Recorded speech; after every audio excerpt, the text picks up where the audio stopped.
ஸ்ரீமாத்ரே நமக. இன்றைக்கு அபிராமி அந்தாதியோட 3வது பாடல் அனுபவிக்க இருக்கின்றோம். அபிராமி பட்டர் போன பாடல்ல என்ன சொன்னார்? அம்பாள் நான் எப்படி தெரிந்து கொண்டேன் அப்படின்னு சொல்றவர் நம்ம பார்த்தோம். நம்ம வந்துட்டு அழகா கையில் கரும்பு வில்லெல்லாம் சொல்லி சொன்னவர் எப்படி சொன்னார் அந்த பாடல்ல? துணையும் தொழும் தெய்வமும் பெற்ற தாயும் சுருதிகளின் பனையும் கொழுந்தும் பதிகொண்ட வேரும் பனிமலர் பூங்கனையும் கருப்பம் சிலையும் மென் பாசாங்குசமும் கையில் அணையும் திரிபுர சுந்தரி ஆவது அறிந்தனவேன்னு சொன்னார். அதாவது அன்னை அபிராமியை எப்படி பார்க்கிறார்? துணை, விழுத்துணையாக என்றும் இருக்கக்கூடிய துணையாக, தொழும் தெய்வமாக, பெற்ற தாயாக, வேதமாக, வேதத்தின் கொழுந்து உச்சி பார்த்தோம் இல்லையா? அதாக வேதத்தில் ஆணி வேர் பதிகொண்ட வேரும்னு சொன்ன, கையில் கரும்பு வில்லு, கருப்பம் சிலையும் வெண் பாசாங்குசமும், கருப்பம் சிலையும் 5 மலர் அம்புகள், அங்குச பாசம் எல்லாம் அப்படியே தரித்து கொண்டிருக்கிறவளாக நான் உன்னை அறிந்து கொண்டேன் அம்மா அப்படின்னு சொன்னவர் இந்த பாடல்ல என்ன சொல்ல போறார்? அப்படி தெரிந்து என்ன செய்தார் அப்படின்னு சொல்ற. அறிந்தேன் எவரும் அறியா மறையை அறிந்து கொண்டு செறிந்தேன் உனது திருவடிக்கே திருவே வெறிவி பிரிந்தேன் நின் அன்பர் பெருமை எண்ணாத கரும நெஞ்சால் மறிந்தே விழும் நரகுக்கு உறவாய மனிதரையே.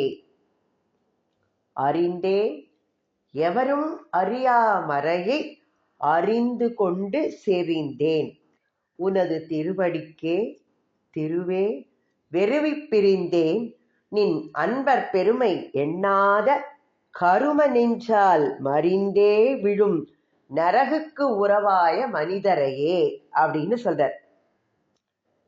அறிந்தேன் பார்த்தோம் நம்ம போன இதிலேயே. தெரிந்து கொள்ளுதல் என்பது வேறு, அறிந்து கொள்ளுதல் என்பது வேறு இல்லையா? நம்ம தெரிந்து கொள்ளுதல்னா கண்ணால பார்த்து தெரிந்து கொள்வது அப்படின்னு பார்த்தோம். அறிந்து கொள்வது உபதேசம், நம்ம அனுபவ ரீதியாக அப்படி அறிந்து கொள்வது. நாம நிறைய பார்க்கிறோம் இல்லையா? நம்ம பிறந்தது முதல் கண்ணால நிறைய பொருட்கள், பிறப்பு முதல் இறப்பு வரை எத்தனையோ பார்த்து கொண்டேதான் இருக்கின்றோம். நிறைய விஷயங்களையும் நிறைய விஷயங்கள் கத்துக்கிறோம், தெரிஞ்சுக்கிறோம். பிறர் மூலமாகவும் நமக்கு தெரிய வருது. அப்போ சில இது பயனா இருக்கு, சில இது பயன் இல்லாததா, நிறைய விஷயங்கள். ஆனா அந்த உலக ரீதியில நாம தெரிஞ்சுக்கிறது, நல்லதை தெரிஞ்சுக்கிறத விட வேண்டாத பயனற்ற பொருட்கள் பத்தி அதுல அதீத கவனம் செலுத்தி அதை தெரிஞ்சுக்கிறதுல நம்ம ஆர்வம் காட்டுறோம். அதுல ஆர்வம் காட்டும் போது நம்மளுக்கு எது அறிந்து கொள்ளணுமோ அதை விட்டுடுறோம். நாம நம்ம ஒரு ஊருக்கு போறோம், நிறைய நம்ம கூட ட்ரெயின்ல வரா மனிதர்களை பார்க்கிறோம், கண்ணால பார்த்து தெரிந்து கொள்றோம். ஆனா அடுத்த தடவை பார்க்கும்போது நமக்கு அவளை பத்திலாம் ஞாபகம் இருக்கிறது இல்லை. ஆனா நாம ஒரு இடத்துக்கு போறோம், ஒரு கோவிலுக்கு போறோம், இல்ல ஒரு இடத்துக்கு போறோம், அங்க ஒரு முக்கியமானதை பார்க்கிறோம்னா அதெல்லாம் நம்ம ரொம்ப நல்லா ஞாபகம் வச்சுப்போம். அந்த ஊர்ல போய் அந்த அம்பாளை பார்த்தோமே, இதை பார்த்தோமே, அதை பார்த்தோமேங்கிறதெல்லாம் நம்ம அறிந்து அப்படியே மனசுக்குள்ள வாங்கி அதை அப்படியே தெரிஞ்சுக்கிறோம். ஆனால் கண்ணால பார்க்கிற மத்த இதெல்லாம் நம்மளுக்கு அப்படியே விட்டு போயிடுறது. கருத்தை கண்ணில் காண்பது கருத்தை விட்டு நீங்கி விடுகின்றது. அப்போ அதை நாம் தெரிந்து கொள்ளணும். அம்பாள் இப்படி இருக்கா, நம்ம இந்த இடத்துக்கு வந்திருக்கோம், இவா இருக்கா அப்படின்னு நம்ம மனசுல வாங்கிட்டு அதை நன்றாக பார்க்கும் பொழுது நமக்கு மனசுக்குள்ள அது பதியறது. அப்போ அது முழுமையாக நம்மளால அறிந்து கொள்ள முடிகின்றது. இதுல நம்ம ஏற்கனவே நிறைய பார்க்கலாம். எந்த பொருள் எதை பற்றி நாம கேட்டாலும், எப்பொருள் யார் யார் வாய் கேட்பினும் அப்பொருள் மெய்ப்பொருள் காண்பது அறிவு அப்படின்னு சொன்னார். அப்ப அறிவு மூலமா கற்றுக்கணும்னா மெய்யான அதோட தன்மையை உணர்ந்து நாம தெரிந்து கொள்ளும் போது அது நம் மனசில் அப்படியே நீங்காமல் இடம் பெற்று விடுகின்றது. எப்பொருள் எத்தன்மையதாயினும் அப்பொருள் மெய்ப்பொருள் காண்பது அறிவு. அதுவும் சொல்றார், எதெல்லாம் மெய் அறிவுட்டோம். அப்போ வேண்டாதவற்றை நாம முயற்சி எடுத்து தெரிந்து கொள்வதுங்கிறது வேண்டாம். எதை தெரிந்து கொள்ளணுமே அதை நாம கற்றுக்கிறோம். அதோட இதை அறியறதுக்கு ஒரு மனசுக்குள்ள ஒரு தாகம், அந்த தாகம் இருக்கும்போது அதை பத்தி தெரிந்து கொள்ள அது நமக்கு உபயோகப்படக்கூடியதாக இருக்கணும். வேண்டாததுல அதுல போய் தெரிஞ்சுக்கணும்ட்டு ஆர்வப்படுத்தி தெரிஞ்சுக்கிறத விட வேணுங்கிறது. இப்ப அம்பாளை பத்தி நம்மளுக்கு அவ்வளவு தெரிஞ்சுக்கணும் அப்படின்னு அவர் என்ன சொல்றார்? அறிந்து கொண்டேன் அப்படிங்கிறார். அறிந்தனமே அறிந்தேன் அப்படிங்கிறார். உன்னை நான் எப்படியோ தெரிந்து கொண்டேன் அம்மா. எத்தனை முயற்சி, எத்தனையோ முயற்சி எடுத்து அம்பாளை, ஏன்னா ராஜா அவர்கிட்ட கேட்கும் போது மனசுல திதி பூஜை பண்ணிட்டு இருக்கிறது அவர் மனசுக்குள்ளேயே உணர்ந்து உணர்ந்து உணர்ந்து தெரிந்து கொள்றார். அதனால அவருக்கு அறிந்து கொள்றதுக்கு திறமை வந்திருக்கு.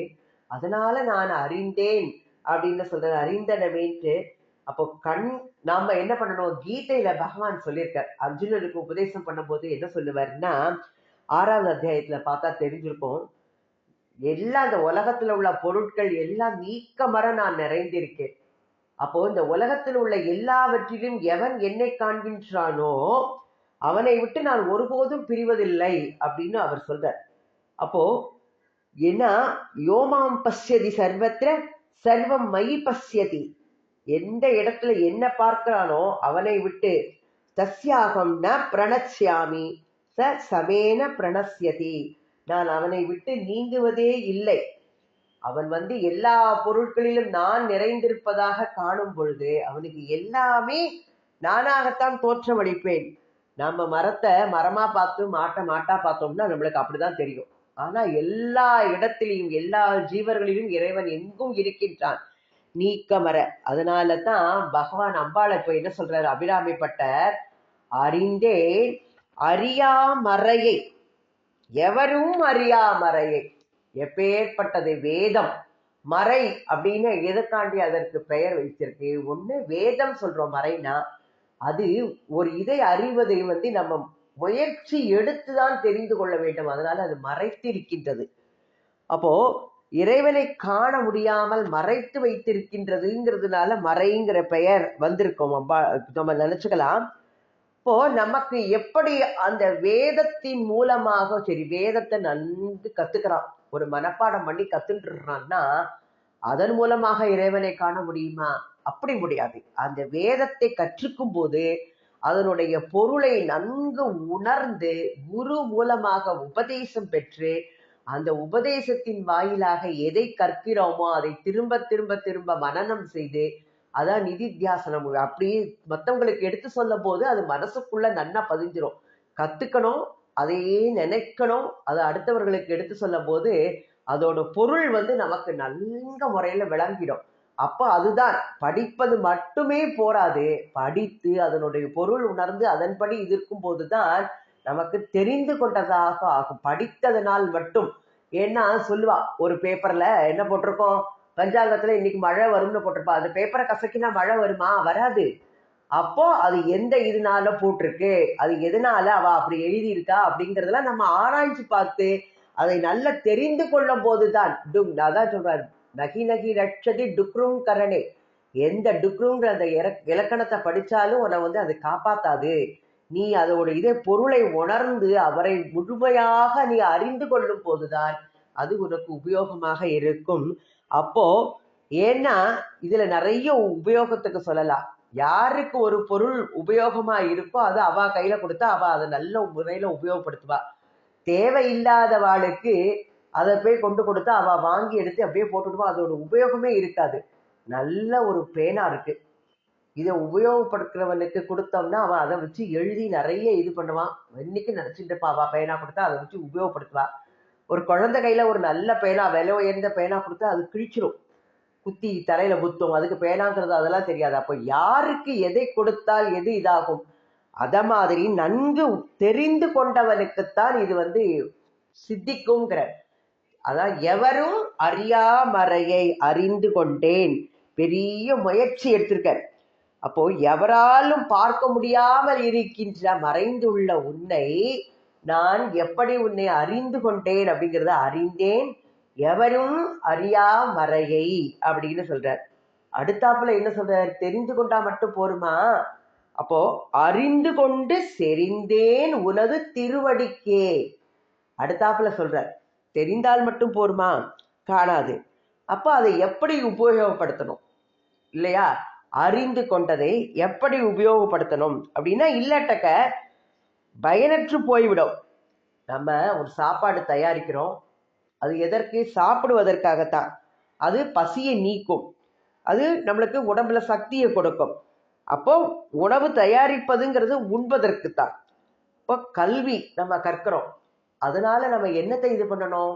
வேண்டாததை கத்துண்டு அதை செய்யக்கூடாது. கல்வி பயன் என்னது தெரிஞ்சுக்கொள்ளணும். வால் அறிவன் நற்றால் தொழார் எடின்னு சொல்வார். அவர் மாதிரி பகவானை நம்ம வணங்கணும். அதுதான் சொல்றார், கற்றதனால் ஆய பயன் என்கொல் வாலறிவன் நற்றால் தொழணும். அதுக்குத்தான் பயன்படணும் இந்த கல்வி அறிவுங்கிறது. அம்பாளை தெரிந்து கொண்டால் மட்டும் போதாது. எப்படி பண்ணணும்? அவள் நமக்கு எல்லாம் தரக்கூடியவள், தாய், உலகத்துக்கே தாயானவள். அவளோட பாதத்தை சிக்குன்னு கெட்டியா பிடிச்சுக்கணும், அவள் சரணங்களை கெட்டியாக பிடித்து கொள்ளணும். அவளை திருவடிதான், திருவடி பிடிச்சுட்டா போறோம், அவள் எல்லாமே கிடைச்சிடும். உன்னை சிக்கனை பிடித்தேன் எங்கெழுந்து அருளுவது இனியே அப்படின்னு மாணிக்க வாசக பெருமான் சொல்லுவார் திருவம்பாவையில. அப்போ நீ எங்க போவ? நான் உன்னை பிடிச்சுட்டேன், நான் பிடிச்சுட்டாச்சுன்னா நீ எங்கேயுமே போக முடியாது அப்படின்னு சொல்லுவார். அப்போ கற்றும் போது நம்மளுக்கு அதனால என்ன பயன், அதுதான் முக்கியமாக நம்ம தெரிந்து கொள்ள வேணும். நம்ம இந்த பிறவி பெருங்கடல் அப்படிங்கிறத நீந்துவதற்கே இறைவன் அடி சேர்ந்தால்தான் அது நடக்கும். அரிது அரிது மானிடராய் பிறத்தல் அரிது. இந்த அரிய பிறவி எதற்காக கொடுத்திருக்கா? நாம என்ன செய்யணும்? இந்த பிறவியில நம்மளால முடிந்தது என்ன செய்யணும்? இது அப்பேற்பட்ட தேவர்களும் மனிதர்களா பிறக்கிறதே விரும்புவாளாம். ஏன்னா இது கிடைத்திருக்கரிய பிறவியாக இதுலதான் நம்ம பகவான் நாமாவை சொல்ல முடியும், அப்படியே நினைந்து நினைந்து நெக்குருக முடியும். அப்போ இறைவனுடைய திருவடி அம்பாளை போய் பிடிச்சுட்டோம், நம்மளுக்கு என்ன கிடைக்கும்? ஞானம். இப்போ ஞானம் வந்துடுத்துன்னா அது கடவுள்கிட்ட கண்டு நம்மள்ட்ட சேர்த்திடும். கடவுளை அடைவதற்கு அது ஒரு கருவி. என்ன, அதுதான் முக்கியமா நம்ம இருக்கணும், ஞானம். அப்படி ஞானமயமான உன்னுடைய பாதார விந்தங்களை நான் கெட்டியாக பிடித்து கொண்டேன் அப்படின்னா அதுதான். நம்ம பிறக்கிறோம், பிறந்துட்டு நம்ம என்ன நினைச்சிட்டு இருக்கோம்? இந்த உலகத்துல நம்ம சாஸ்வதமா வாழ்ந்துட்டே இருக்கோம். நம்ம கண்ணுக்கு முன்னாலேயே பிறக்கிறவா இறக்குறதெல்லாம் நம்ம பார்த்துட்டே இருக்கோம். ஆனா நமக்கு ஒரு நாள் அந்த இது வருங்கிறத உணரணும். மாயை உலகத்துல நம்ம அதெல்லாம் பொய்யான இந்த வாழ்வு, பொய்யான இந்த உடல் எல்லாம் இப்ப நம்ம வாழ வாழ்க்கை சாஸ்வதம், நிலையற்றது தெரியும். தெரிந்தாலும் நமக்கு அதை உணர்ந்து இருந்தாலும் கூட இந்த மாயையில் அகப்பட்டு அதிலேயே நம்ம இது பண்ணும் போது, ஒரு வீடு இருந்தா இன்னொரு வீடு வாங்கணும், எதையும் கொண்டு போறது இல்லை தெரியும் நமக்கு. ஆனாலும் என் பிள்ளைக்கு நான் போறதுக்கு முன்னாடி 4 வீடு சேர்த்து வச்சிடணும் அப்படின்னு நினைக்கிறோம். எதுவுமே கூட வரப்போறதா? இருக்க போறது ஒரு வீட்டுலதான். அந்த ஒரு வீட்டுலதான் இருக்க போற. 4 வீடு இதுக்கு வச்சுட்டு என்ன செய்ய போறோம்? ஆனாலும் ஆசை, மாயை உள்ள அழுத்துறது. நல்ல மெய்ப்பொருள் அந்த இறைவனை பற்றணும், அது தெரிய மாட்டேங்கிறது. இந்த உலகத்துல உள்ள உறவுகள் எல்லாம் அவ சண்டை போட்டு அவ இது பண்ணிட்டா என்னமோ அவதான் நம்மளுக்கு சாஸ்வத மாதிரி அப்படி நினைச்சுட்டு அவளையே உண்மையா நினைச்சுட்டு இருக்கோம். அது எல்லாமே யாருமே துணையும் தொழும் தெய்வமும்னு சொன்ன துணை, என் விழுத்துணையேன்னு சொன்ன உண்மையான பற்றுக்கோடாக இருக்கக்கூடியவள் அம்பாள் ஒருவள் தான். நமக்கு எந்த காலத்தில் இந்த பிறவியில எந்த பிறவி எடுத்தாலும் அவள் நமக்கு துணையாக இருப்பாள். அப்போ எல்லாம் நம்மளுக்கு தெரிந்துமே நம்ம இன்னும் அந்த இதுலயே மாயையான உலகுல சுற்றி சுழஞ்சுட்டு அப்படி நம்ம இருக்கிறதும் இங்க என்ன அதிசயமான உலகம் மாயைக்குள்ள சுற்றிட்டு இல்லையா? அப்போ நாம என்ன பண்ணணும்? அம்பாளோட திருவடிகளை பற்றினால் நமக்கு எல்லாம் நல்லது கிடைக்கும்னு தெரியறது. அப்படி தெரிஞ்சுட்டே அவளோட அடிகளை பற்றாம நம்ம இந்த உலகத்துல வாழ்ந்துட்டு இருக்கோம். ஒரு பொருள் பண்ணி வச்சிருக்கு, ஒரு இனிப்பு இருக்கு, ரொம்ப பிடிச்சது நமக்கு. அந்த இனிப்பை பார்த்தோம்னா என்ன செய்யணும்? முதல்ல போய் சாப்பிடணும்னு தோன்றது இல்லையா? அப்போ அந்த நேரத்துக்கு அந்த இனிப்பு சாப்பிட்டா நல்லா இருக்குன்னு நினைக்கிற மாதிரி அது மட்டுமே விதா நமக்கு நம்மளோட என்னைக்கும் இனிப்பான இதை வாழ வேண்டும் என்றால் அம்பாள் திருவடிகளை போய் பற்றணும். அது நம்மளுக்கு தெரிந்திருந்தும் நாம முயற்சி எடுக்காம இருக்கோம் இல்லையா? அறியாமையில உழந்துட்டு இருக்கோம். ஆனால் நான் என்ன பண்ணினேன்னா, அப்படிப்பட்ட உன்னை நீதான் எல்லாம் எப்பொழுதும் இருக்கக்கூடியவளை தெரிந்து கொண்டு உன்னுடைய பாத கமலங்களை எல்லாம் விடாமல் பற்றி கொண்டேன் அப்படின்னு சொல்றாரு அபிராமி பட்டர். செறிந்தேன், அறிந்து கொண்டு செறிந்தேன் உனது திருவடிக்கு, உன் திருவடி கமலங்களை நான் பற்றி கொண்டேன்பா, எனக்கு தெரிஞ்சுடுத்து, எவ்வளவோ கஷ்டப்பட்டு நீதான் கதிங்கிறத தெரிந்து கொண்டு விட்டேன், வேதங்களாலும் அறிய முடியாத உன்னை நான் தெரிந்து கொண்டேன், உன்னுடைய திருவடிகளை பற்றி கொண்டேன் அப்படிங்கிறார். அவள் எப்படிப்பட்டவள்? திருவே அப்படிங்கிற திரு. திரு அப்படின்னாலே செல்வம். நமக்கு எல்லாருக்கும் தெரியும், நமக்கு வேணுங்கிற செல்வங்கள் யார்? உலகத்தையே படைத்தவள் அவள். ஸ்ரீமாதா, ஸ்ரீ மகாராஜ்னி, ஸ்ரீமக சிம்ஹாசனேஸ்வரி, ஜெகத் ஜனனி. அவள் படைத்து நம்மளுக்கு தேவையான செல்வங்களை எல்லாம் அவள் தான் கொடுக்குறா. அப்போ அவள் கொடுக்கிறாள்னா அந்த செல்வம் நம்மளுக்கு நிலைச்சிருக்கா? அதை கொடுக்கிற அவள் தான் மேலான செல்வமாக இருக்கின்றாள். அப்ப எல்லாமே காதர்ந்த ஊசியும் வாராதுகான் கடைவழிக்கேன்னு சொன்னார். அது கூட நம்மளுக்கு வராது. ஆனால் இந்த செல்வமாக இருக்கக்கூடியவள் அன்னை அபிராமி, இந்த செல்வமெல்லாம் செல்வோம் அப்படின்னு போயிடும். அதனால்தான் செல்வம்னு அதுக்கு பெயர் வச்சிருக்கு. நிலையாமல் இருக்கக்கூடியது, இப்ப இன்பத்தை தரக்கூடியதாக நமக்கு தெரியும், ஆனால் மிகுந்த துன்பத்தை கொடுக்கக்கூடியது. சொல்லுவான், நிறைய சொத்து சேர்த்து வச்சுட்டா அத புதையலை காக்கிற பூதம் போல இன்னி யாரை வந்து எடுத்துன்னு போயிடுவானோ, அதை அடிச்சிருவானோ, இதை அடிச்சிருவானோ அப்படின்னு நம்ம பயந்துட்டே இருக்கோம். அப்ப அதனால நம்ம அனுபவிக்கவும் முடியாம கஷ்டத்தை தான் தருது. அது வந்து துன்பத்தை தரக்கூடியதாக இருக்கு. நிலைத்த செல்வம் யாரு? அபிராமி. அதான் திருவே. திருவே திருவேன்னு சொல்றாரு அப்பர் சுவாமிகள். என்ன சொல்வார்? திருவே என் செல்வமே அப்படிம்பார். அவர் தான் நிலையான செல்வமாக இருக்கக்கூடியவர். அழியாத செல்வம். அழிகின்றது செல்வம், அழியாத செல்வம் தான் திரு. அதனால தான் சுந்தரர் என்ன சொன்னார்? பொன்னும் மெய்ப்பொருளும் தருவானே அப்படின்னு சொன்னார். மெய்ப்பொருள் ஆண்டாள் கண்ணனை என்ன சொல்றார்? நீங்காத செல்வம் நிறைந்தேலோர் எம்பாவாய். அவர் தான் நீங்காத செல்வம். அப்போ நாம இங்க பெறக்கூடிய செல்வம் இந்த உலகத்துக்கு மட்டும் பயன்படுத்த போராது, அந்த உலகத்துக்கும் பயன்பட வேண்டும் என்றால் அன்னையை நாம என்ன பண்ணணும்? அந்த உலகத்துக்கு இன்பம் அளிக்கக்கூடியவளான அவளை நாம இன்பம் தரவளை என்ன பண்ணணும்? அதை போன இதுல சொல்ற மாதிரி அறிந்தேன், என்ன செறிந்தேன் அப்படின்னு சொல்லி அவளுடைய திருவடிக்கே அப்படின்னு சொல்ற மாதிரி அவள் திருவடியை அறிந்து கொண்டு செறிந்தேன் உனது திருவடிக்கேன்னு அதை போய் கெட்டியா பிடிச்சுக்கணும். அவள் தான் திருவாக இருக்கக்கூடியவள். அடுத்தது என்ன சொல்றார்? வெறுவி பிரிந்தேன் நரகுக்கு உறவாய மனிதரையே. நாம செல்வத்தை நிறைய சேர்த்துக்கிறோம், அதை நம்ம விட்டு பாதுகாக்கணும். பிரியாம இருக்கணும்னா எப்படி பாதுகாக்கணும் அதை? இல்லையா? நமக்கு அது வந்து யோகம் வேணும், போகம் வேணும். கிட்டாதது நம்மளுக்கு கிடைக்காது நினைப்போம், அது கிடைச்சுடுத்துன்னா அது வந்து போகம். அதை வந்து அனுபவிக்க செய்வது வந்து யோகம். அப்போ எத்தனை இதுனாலும் அந்த யோகம் போகம் இல்லையா? அது ஒரு சாமான வாங்குறோம், நாம அதை அனுபவிக்கிறோம்னா அது வந்து போகமாறுது. நல்ல அரிசி இருக்கும், சுகர் இருக்கும், வீட்டுல செல்வம் நிறைய இருக்கும், ஆனா அவனுக்கு சாப்பிட முடியாம போகும். அந்த நிலை அப்படி இருந்ததுன்னா கண்ணுக்கு முன்னாலேயே இனிப்பு பண்ணுவா, ஆனா அதை சாப்பிடக்கூடாதுன்றவர் டாக்டர். இப்ப அது என்ன ஒரு கொடுமையான இது இல்லையா? அது மாதிரி ஒரு நரகம் மாதிரி சொல்லுவா அதை வந்துட்டு.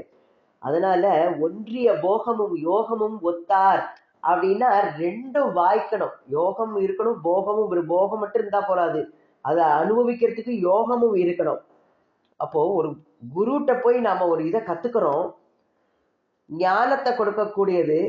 ஞானம்ங்கிறது நம்மள்ட்ட எல்லாட்டையும் இருக்கு, ஆனா நம்மளுக்கு வந்து அது தெரியாம நம்மளோட ஒரு இருள் வந்து மூடி இருக்கு. உள்ள இருக்கக்கூடியவள் அம்பாள், அதை அஞ்ஞானம்ங்கிற இருள் சூழ்ந்ததுனால அவள் உள்ள இருக்கிறதே நம்மளுக்கு தெரியல. அதை அறிவிக்க கூடியவனாக ஒரு குருவை பார்த்து நாம வந்து அவர்கிட்டக்க நல்ல பயிற்சி எடுத்து அந்த பொருளை அறிவதற்குரிய இது எடுக்கும் போதுதான் ஞானம் வந்து நம்மளுக்கு கிடைக்கும். அப்போ ஞானம்ங்கிறது நம்மள்கிட்ட இருக்கு, ஆனால் அதை நல்ல ஒரு இது மூலமாக அந்த ஞானத்தை வெளிப்படுத்தணும். அப்போ அந்த குருநாதர் மூலமாக அந்த ஞானத்தை வெளிக்கொள்ளணும். அதை செய்யக்கூடியவள். அந்த ஞானத்தை வளர விடாம நம்மளுக்கு அஜ்ஞானம், அந்த அஜ்ஞானம் வந்து சூழ்ந்துக்கிறது. அப்பப்ப நம்ம அதை களைய வெட்டிண்டே இருக்கணும். அப்போ அஜ்ஞானத்தை நீக்கும் செயல் அப்படின்னு ஒரு குருநாதர் பண்றாருன்னா அது எப்பேற்பட்ட செயலாக இருக்கக்கூடியது. அப்ப அபிராமி அப்படிங்கிறவள் ஒரு பெரிய நிதி, செல்வம். அது நம்மை விட்டு அது நீங்காமல் நாம பாதுகாத்துக்கணும். அந்த பாதுகாக்கிறதுக்கு நாம என்ன பண்ணணும்? நிறைய இதை பத்தி அவளை பத்தியே தெரிஞ்சு தெரிஞ்சு இது பண்ணணும். மற்றவாளோட பேச்ச கேட்டு எல்லாமே நம்மளுக்கு போயிடும்.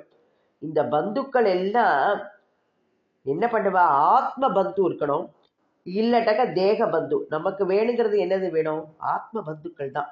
இந்த உலகத்துக்கு மட்டும் இல்லாம அந்த உலகத்துக்கும் நமக்கு துணையா வரக்கூடியவர்கள் இந்த ஆத்ம பந்துக்கள் தான். அப்ப அவாதான் நம்மளுக்கு உண்மையான உறவினர்கள்னு நாம எடுத்துக்கணும். நமக்கு சில பேர் வழி காட்டுவா, ஆனா எல்லாரும் நல்ல வழி காட்டுவாளா? சில பேர் ரூபா நிறைய இருக்கும், செல்வம் நிறைய இருக்கும், உடனே அவள்கிட்ட எல்லாம் காக்கா குட்டை மாதிரி நிறைய பேர் வந்துருவா. முகஸ்துதி, ஒன்ன விட்டா கிடையாதுப்பா, நீ அப்படிப்பா இப்படிப்பா, அதுல செய்ப்பா இதை செய்ப்பான்னு தீய வழிக்கு நடக்க விடுவா. அப்போ அவர்களை அவர்கள் நல்ல உறவினர்களாக இருக்க முடியுமா? அது இல்லாமல் ஆத்ம பந்துக்களாக இருக்கும்போது, அப்போ அபிராமி பற்ற அதைத்தான் நரகுக்கு உறவாகிய மனிதர் அப்படின்னு சொல்றார். அப்போ இந்த உறவினர்கள் தேவையே இல்லை. அப்ப ஆத்ம வளர்ச்சிக்கு தடையாய் இருக்கிற யாருனாலும் அவர்களை நாம மீட்கலாம் அப்படின்னு சொல்றார்.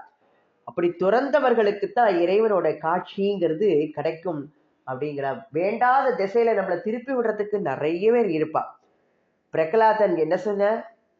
அவ அப்பா நான் தான் கடவுள், நீ அவரை சொல்லக்கூடாதுன்னு அவர் அந்த குழந்தைகளை என்ன பாடுபடுத்தினார். அந்த குழந்தைய பாடுபடுத்தி அப்புறம் இங்க இருப்பானா அங்க இருப்பானா கேட்டு தூணிலேந்து வெளிப்பட்டு நரசிங்க மூர்த்தியாக பகவான் அவனை பிரகலாதனுக்காக இரணியை கொன்று அவர் வெளிப்பட்டு பக்தனுக்காக இது பண்ணினார். அப்போ எந்த மாதிரி இதா இருக்கு, நிறைய இது. எதை வேணாலும் நம்மளுடைய ஆத்ம தாகத்துக்கு தடையாக இருக்கும் போது அவர்களை துறக்கலாம் அப்படிங்கிறார்.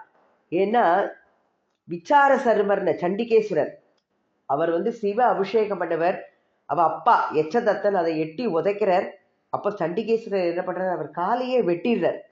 அப்ப அவரை சிவபெருமான் ஆட்கொண்டு சண்டீசர் அப்படிங்கிற பெரிய பதத்தையே கொடுத்தார். அப்போ இந்த மாதிரி நம்ம இந்த ராமாயணம் பார்க்கலாம். ராமன் இருக்கும்போது பரதனுக்கு முடி சூட்டுன்னு சொல்லிட்டு தசரதனை எப்படி துன்புறுத்தி கையேயி அப்படி இது பண்ணவன பரதன் என்ன பண்ணினா அம்மான கடைசி வரைக்கும் இல்லாம வெறுத்து தள்ளினா.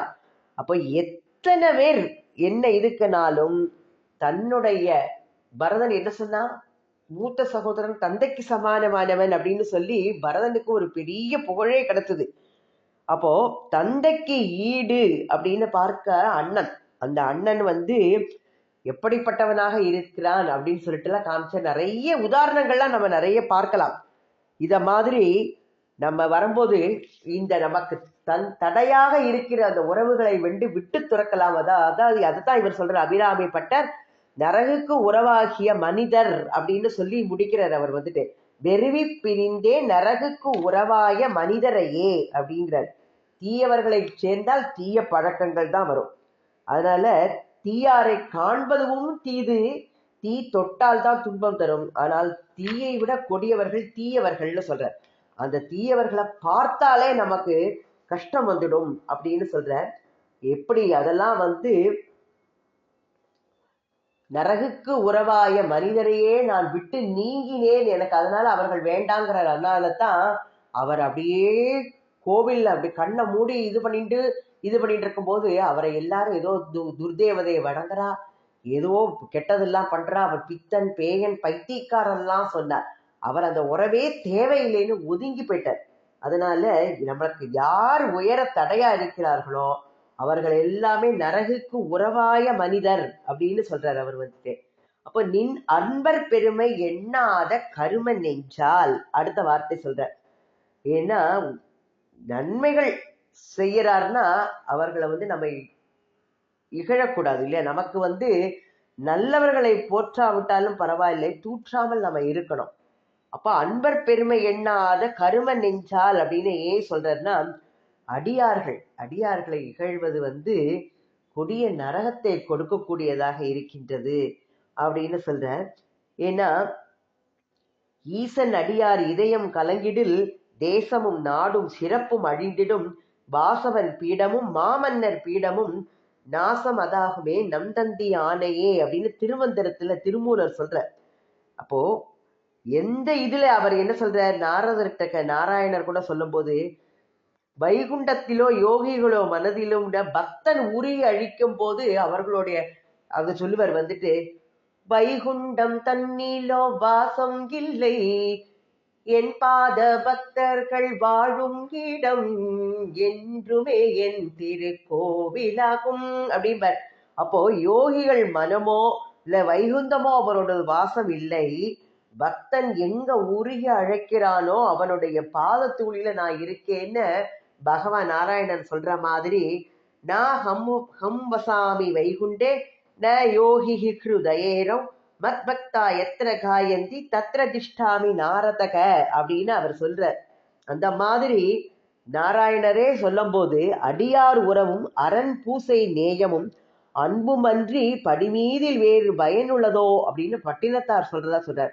அருணகிரியாரும் என்ன சொல்றாருன்னா, கிரிவாய் விடு விக்ரமேவேல் இறையோன் பரிவாரம் என்னும் பதமே வலையே புரிவாய் மனனே அப்படிங்கிறார் கந்தர் அனுபூதியில. அந்த மாதிரி திருமூலர் என்ன சொல்றார், நடமாடும் கோவில், அடியவர்கள் தான் நடமாடும் கோவில்னு சொல்றார். அடியவர்க்கு செய்யும் செயல்கள் எல்லாமே ஆண்டவனுக்கு செய்வதாகும். ஆண்டவனுடைய அருளை நாம எப்படி அடையணும்னா அடியவர்களுக்கு தொண்டு செய்யும் மூலமாக நாம் அதையெல்லாம் பெறலாம்.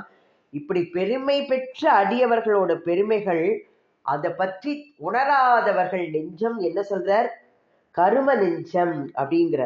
அடியவர்களை இகழ்ந்த பாவத்தினால நரக உலகத்திற்கு அவர்கள் எப்படி செய்வாளாம், அவர் வேகமா கூட்டிட்டு போயிடுவாளாம், விரைவாக சென்று சேர தலைகீழாக பாய்கிறார்கள் மறிந்தே அப்படின்னு சொல்றார் அவர் இப்போ கிடைத்தற்கரிய இந்த மனித பிறவி கிடைச்சிருக்கு. மனித பிறவிங்கிறது அரிதான அன்னை அபிராமியை அறியும் பேரு நம்மளுக்கு கிடைச்சிருக்கு. இப்போ இந்த கிடைத்தற்கரிய பேரு நம்மை விட்டு நீங்காமல் அவளுடைய திருவடியை நாம இறுக பற்றி கொள்ளணும். அப்படி அவளுடைய பாதத்தை பற்றி பிடி தளர்ந்து விடாம இருக்கணும். இறை உணர்வில்லாத தீயவர்களோட சேர்க்கையை நாம் மனதால் ஏன் கனவுல கூட நினைக்க கூடாது அப்படின்னு சொல்ற.